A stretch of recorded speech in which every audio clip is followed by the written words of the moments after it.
विद्यार्थी मित्रांनो, तर आजच्या या व्हिडिओमध्ये आपण छोट्या गोष्टी पाहणार आहोत. म्हणजेच धिसचा वापर, दॅटचा वापर, दीजचा वापर आणि दोजचा वापर कसा केला जातो हे शिकणार आहोत. जर एखादी वस्तू माझ्या जवळ आहे आणि एकच आहे तर मी धिसचा वापर करतो. एखादी वस्तू असेल, आता माझ्याजवळ एक वही आहे, याला म्हणतो आपण नोटबुक. किती आहे? एकच आहे. एक वही आहे आणि एकदम जवळ आहे. जवळ असेल तर धिसचा वापर आणि एक असेल तर अचा वापर. This is a notebook. ही एक वही आहे, एकच आहे म्हणून धिसचा वापर करतो. एक वचनी म्हणजे एकच वस्तू सांगायचं असेल तर धिस इज अ. एक जवळ आहे माझ्या, तर जवळ असेल तर धिसचा वापर आणि एक असेल तर धिसचा वापर. This is a notebook. आता हा चेंडू आहे, हा एकच आहे आणि माझ्या जवळ आहे, तर मी म्हणतो धिस इज अ बॉल. हा एक चेंडू आहे. आता माझ्याकडे एक पेन आहे. किती आहे? एकच पेन आहे. किती आहे? एकच पेन आहे, तर मी म्हणतो धिस इज अ पेन आणि जवळ आहे. जवळ असेल आणि एकच वस्तू असेल असं सांगायचं असेल तर धिसचा वापर केला जातो.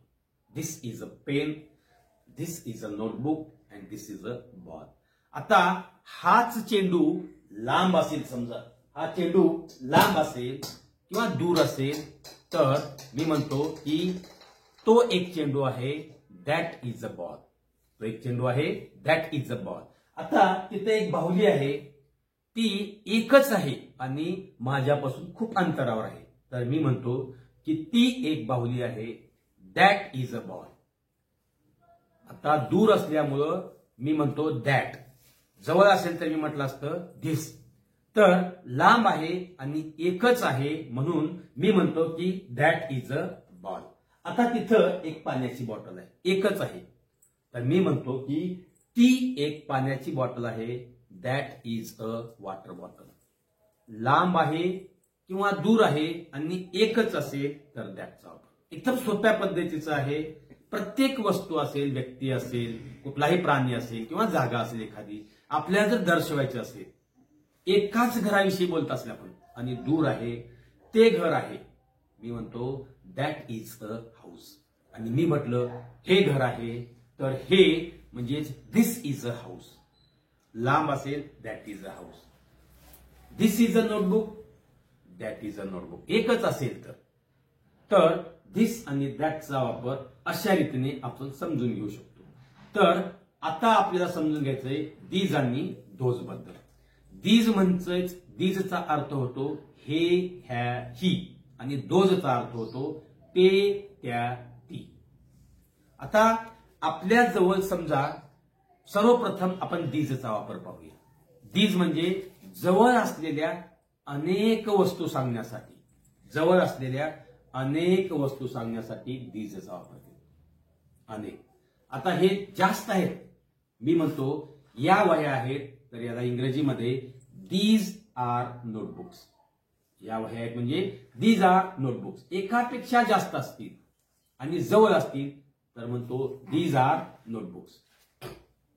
आता जर म्हटलं मी की या पेना आहेत, तर these are pens. These are pens. या पेन आहेत. एक असेल धिस इज अ पेन, जास्त असतील दीज आर पेन्स. आता तिथं पुस्तकं आहेत आणि जास्त आहेत. लांबची वस्तू दाखवायची असेल मला तर मी दोजचा वापर करून सांगणार की दोज म्हणजे ते, त्या, ती. ती पुस्तके आहेत, तिथं जास्त पुस्तके आहेत म्हणून मी म्हणतो दोज आर बुक्स. ती पुस्तके आहेत, दोज आर बुक्स. आता या पेना जर लांब असतील, या पेना जास्त आहेत आणि समजा या पेना लांब असतील तर मी म्हणतो की त्या पेना आहेत, दोज आर पेन्स. आता ती घरे आहेत, लांब आहेत आणि जास्त असतील तर मी म्हणतो दोज आर हाऊसेस. आणि जवळ जर असेल मी आणि माझ्या बाजूला एक दोन घरं असतील ते मी म्हणतो की ही घरे आहेत, दीज आर हाऊसेस. तर अशा रीतीने this, that, these, those he concept थोडी अवघड वाटते, परंतु आपण जर ती समजून घेतली तर आपल्याला एकदम सोप्या रीतीने इंग्रजी शिकायला मदत होईल. परत सांगतोय, धिस, दॅट, दीज, दोज. जवळ असेल आणि एक असेल, धिस इज अ पेन. लांब असेल आणि एकच असेल, दॅट इज अ पेन. जवळ असतील आणि जास्त असतील, दीज आर पेन्स. लांब असतील आणि जास्त असतील, दोज आर पेन्स.